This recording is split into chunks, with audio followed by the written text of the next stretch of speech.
Over the last few years, there has understandably been a lot of attention paid to the big economic picture. Inflation, interest rates, and the ballooning government debt. It's a complicated situation, and for most people, the more immediate consideration is how it all affects their own bank account.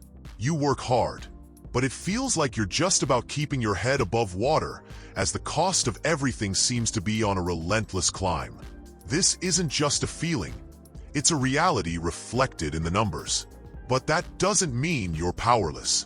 So, how do you actually get a handle on your finances when things are so uncertain? What are the strategic moves you can make to build a buffer against economic shocks? And finally, if money is tight, how do you deal with things like debt or even think about investing? Section 1. Move number 1. Understand your cash flow, alright. The first move is to figure out where your money is actually going. I know, the word budget can sound incredibly restrictive, but it's better to think of it as a tool for understanding your cash flow. It's not about restriction. It's about having accurate data so you can tell your money where to go, instead of wondering where it all went. The first step is simply to track your spending. For one full month, log every single dollar that leaves your account. You might be surprised by what the data shows you. The daily coffees, the multiple streaming subscriptions, the impulse buys. It all adds up. The point here isn't to judge yourself. It's to get a clear picture of your financial habits. Once you have that data, you can separate your needs from your wants. Needs are the non-negotiables. Housing, utilities, food, transport. Wants are everything else. The goal is to ensure your needs are covered first, and then you can intentionally allocate funds to your wants and, crucially, your savings goals. A decent method here is the zero-based budget, where every dollar of income is assigned a job, whether that's paying a bill, going into savings, or being spent. Your income minus all your expenses should equal zero. It forces you to be intentional. Section 2. Move number 2. Build a financial buffer. The second move is to build an emergency fund. This is your personal safety net that sits between you and an unexpected event. An emergency fund is what prevents a sudden car repair or a medical bill from turning into a full-blown financial crisis that pushes you into high-interest debt. So, how big does this fund need to be? The standard advice is to have 3 to 6 months' worth of essential living expenses set aside. This would cover your rent or mortgage, utilities, groceries, and minimum debt payments. Now, that figure can seem daunting, especially when savings feel tight. Don't let the final number put you off starting. Your first goal should just be a starter fund of around $1,000. That amount alone is often enough to absorb many of life's smaller financial shocks. But anyway, the key to getting there is to make it automatic. Set up an automatic transfer from your checking to a separate savings account every payday. This pay-yourself-first approach removes the need for discipline. And put that money somewhere sensible, like a high-yield savings account where it can at least try to keep up with inflation, instead of a checking account earning nothing. This isn't just about money. It's about reducing future stress. Section 3. Move number 3. Address your debt strategically. Alright, for our third move, we need to talk about debt. In uncertain economic times when interest rates are high, carrying debt, especially high-interest debt, becomes a significant drag on your finances. Dealing with it is about freeing up your most powerful wealth-building tool, your income. First, not all debt is the same. The credit card charging you 22% is a financial problem. A low-interest mortgage is a different category altogether. The priority should always be to tackle high-interest debt first. There are two main schools of thought on this: the avalanche method and the snowball method.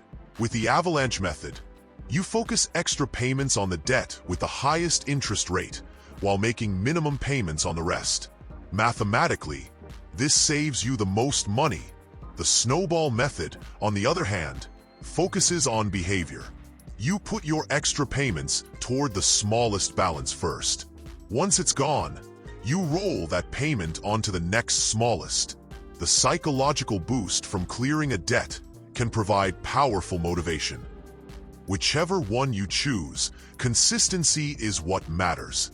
If you're feeling overwhelmed, it can also be worth calling your creditors. Many are willing to discuss payment terms or hardship programs, but you have to be the one to initiate the conversation. Section 4. Move number 4.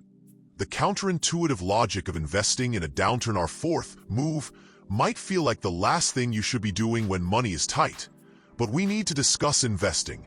When markets are down and the news is negative, the natural instinct is to avoid risk. But history has consistently shown that periods of economic uncertainty have also been some of the best times for long-term investors. Except, that's not exactly true. It's more that it's one of the only reliable ways to have your money outpace inflation over the long run. You don't need a lot of capital to begin.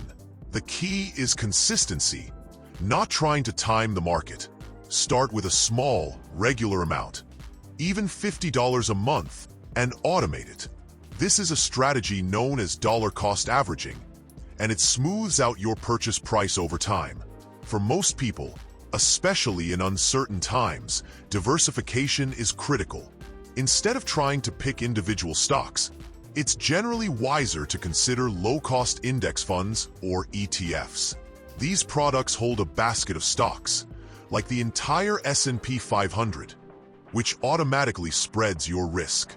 In a downturn, it's also common to see more stability in defensive sectors, industries that provide things people need regardless of the economy, like healthcare, utilities, and consumer staples.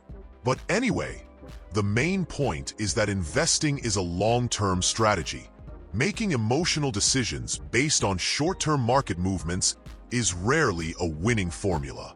Big disclaimer time. As always, it's probably a good time for a big disclaimer. I am not a financial advisor, and this is not financial advice. This is for informational purposes only. These are just frameworks for thinking about money that have proven useful. You should always do your own research and maybe even consult with a professional who understands your specific situation. Section 5. Move number 5. Optimize your spending. For our fifth and final move, we're looking at how to optimize your regular spending to free up cash. This is about making tactical choices that can have a surprisingly large impact over the course of a year. Start with your regular shopping, making a list and sticking to it, using coupons and opting for store brands, which are often made in the same factories as name brands, can cut down costs significantly. Cooking at home more often is another obvious but effective way to reduce spending on expensive takeout. Next, run an audit of all your subscriptions and automatic payments. That gym membership you don't use, the streaming service you forgot about. These are just cash leaks. Cancel anything that isn't providing real value. Then, look at your larger recurring bills. A few phone calls to shop around for better rates on car insurance or your cell phone plan can often lead to significant savings. Companies would rather give you a better deal than lose you as a customer, but they won't offer unless you ask. Conclusion: so, we've covered 5 moves to help manage your finances in a tricky economy. Understanding your cash flow with a budget, building a buffer with an emergency fund, strategically tackling debt, continuing to invest for the long term, and optimizing your spending. The common thread here is moving from a reactive to a proactive position with your money. Financial anxiety often comes from a feeling of powerlessness against larger economic forces. These steps are about focusing on what you can actually control. This isn't about getting everything perfect overnight. It's about making small, consistent progress. Every dollar saved and every bit of debt paid off is a step toward a more resilient financial future, no matter what the broader economy is doing. Call to action. I'm curious to hear what you think. Leave a comment below with the one area you're focused on right now. Is it cutting spending, paying down debt, or something else entirely? And if you found this video useful and want more analysis on how to manage your money in a complex world, make sure to subscribe Econolocast and turn on notifications so you don't miss the next one. Thanks for watching, mate. Bye.